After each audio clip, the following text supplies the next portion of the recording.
Alright, Filipino reaction. Okay, reaction video pa rin tayo mga kaibigan dito kay Pastor Apollo Quiboloy sa mga nangyayaring nagaganap sa kanyang buhay-buhay. Ito na ang pinakabagong update kay Pastor Apollo Quiboloy na hanggang ngayon ay patuloy pa rin wala hinahanap. Okay, ito na.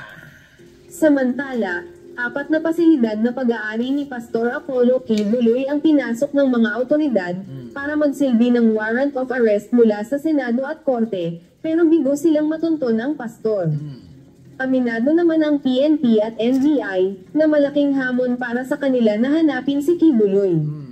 Maghanap dahil nag-effort na po yung ating mga kapulisan at saka yung NBI po para iserve po yung warrant of arrest against kay Pastor Quiboloy since he was not located within the area po of Davao. Then yung ating tracker teams po would also implement doon sa mga areas na sa tingin po nila na possible na kinakokoonan po ni Pastor Quiboloy. Based po sa ating monitoring and coordination na rin po sa concerned agencies, wala naman pong indication na lumabas po siya sa ating bansa. Ayan mga kaibigan, maliwanag na nasa Pilipinas pa si Pastor. Okay, continue lang. Hindi po considered na armed and dangerous po si Pastor kasi wala naman pong indication na meron naman po siyang mga private armed groups. Wala naman po tayong nai-report sa kanya. At considering naman na si Pastor out of respect yung kanyang posisyon sa lipunan, ay wala naman tayong indication at nabalitaan before na siya ay nagmamay-ari ng at least nagme-maintain po ng mga baril na maaari po nating makonsider in the service of natin, ma'am, sa mga supporters at mga kaibigan po ni Pastor ay sana po tulungan niyo po kami na makiusap po kay Pastor na harapin na lamang po itong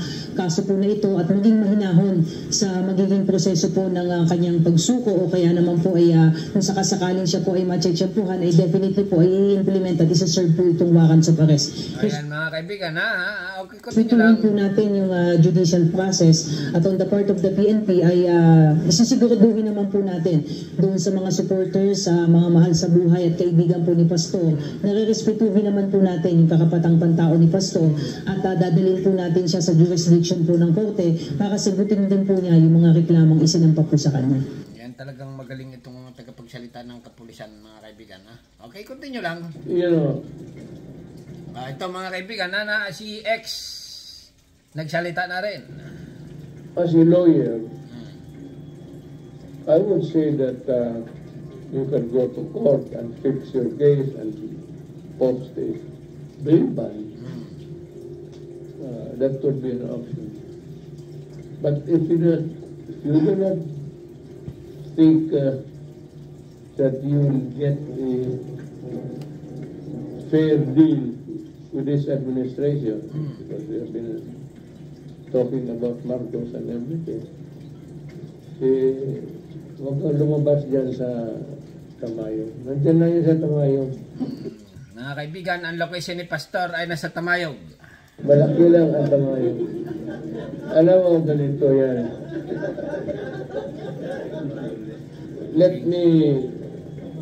Let me educate all of you.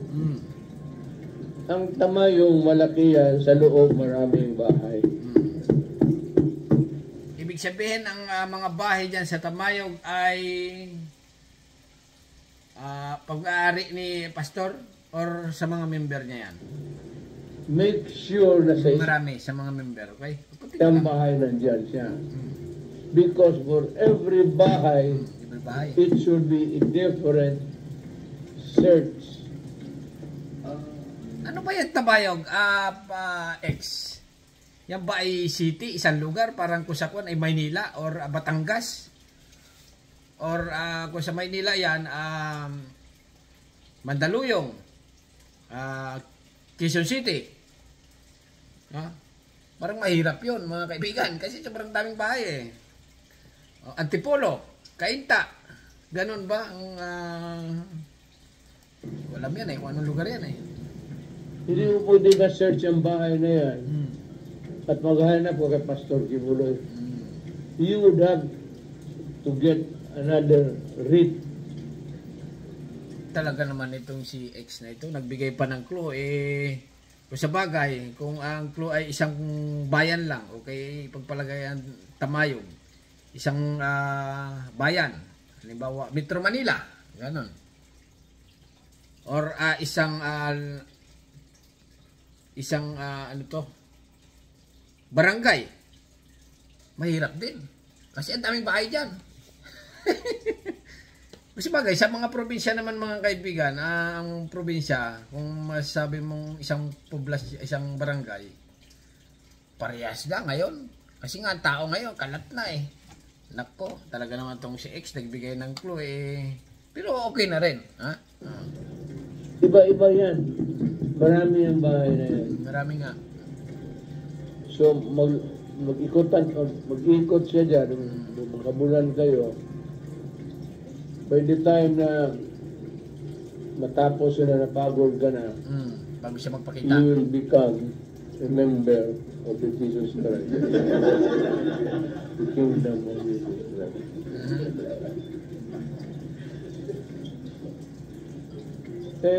Alam mo, ang buhay ng tao, tayo naman simple lang.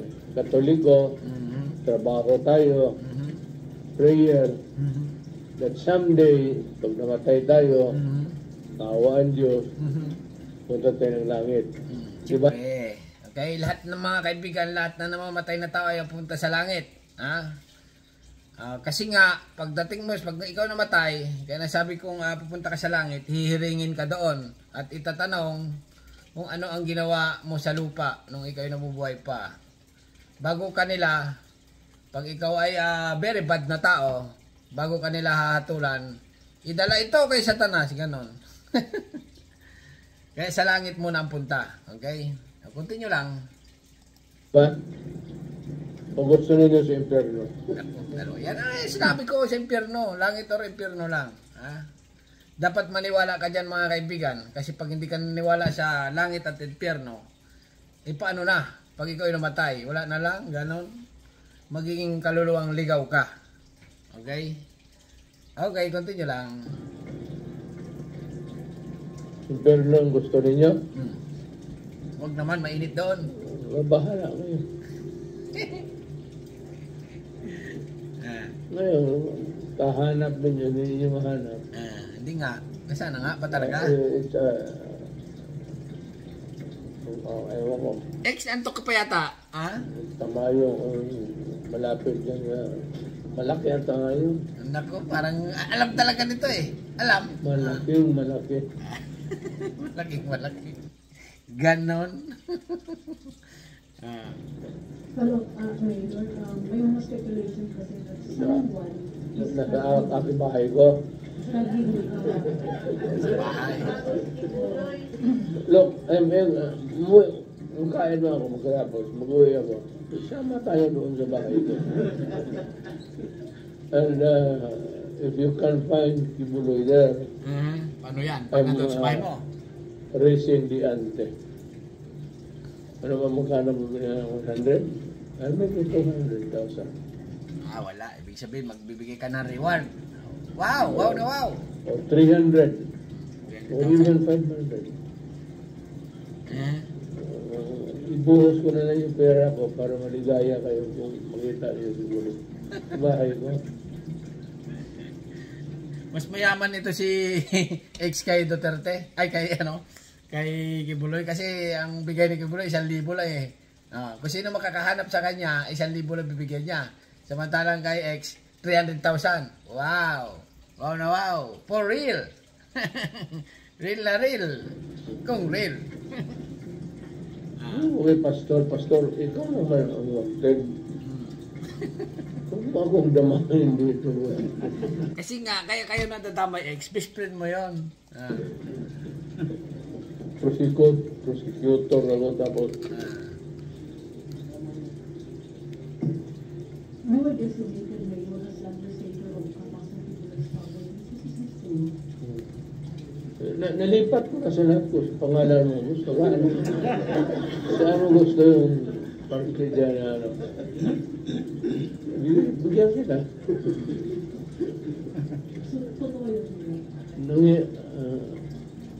Yung kayamanan ni Pastor ay parang ito na tagapamahala, si X. Okay, tinanong. Administrator, hindi na that many is not around. Ngayon, probably in hiding. So somebody has to oversee the management of the kingdom. To preserve the kingdom, not to go into waste. Sayang, nandiyan yan.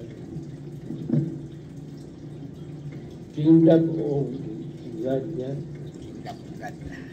Bakit mo yan? Clarification na Mayor, the properties in the church also. Oo, may tulugan ako dyan sa Tamayog. May tulugan. sa likod ng parang Ibig sabihin, binigyan ka ni pastor ng hideout doon sa pilya nila. tulugan daw. Hideout tawag doon. May kwarto ako doon. Kwarto, location. Gusto ko nga pumunta doon ngayon. Kasama lang kailangan ko. Chicks lang, okay. Babae. Siyempre. Alan, natin ko tayo pa. Alright, mga kaibigan, yan ang sinabi ni X na sa Tamayog si Pastor at yun nga, tinatanggi niyang wala sa bahay niya at magbibigay siya ng 300,000 kung nandoon sa bahay niya. Kaya lang, ay wala daw talaga. Alright? Ang palaisipan sa kapulisan, itong Tamayog ay sa tingin ko ay sobrang laki yata mga kaibigan, parang Metro Manila or parang kung sa kwan ito, hindi naman ito probinsya talaga bayan lang ito sa tingin ko na possible nga na nandoon talaga si Pastor. Kaya naman mga kaibigan, itong mga kapulisan ng Davao at buong Pilipinas, buong pwersa na ay patuloy na hinahanap si Pastor. Talagang si Pastor ay nanatiling matigas, madulas na parang igat. Hanggang kailan mga kaibigan, itong mga pangyayari kay Pastor, hanggang kailan ito lalabas siya? Or hanggang kailan siya tatago sa batas? Na yun na nga mga kaibigan, palaisipan. Alright? Alright, puputulin ko na hanggang dito na lang. Dahil, naglalaba pa ako. Okay, subscribe my channel. Don't forget, comment. Bye-bye. Thank you.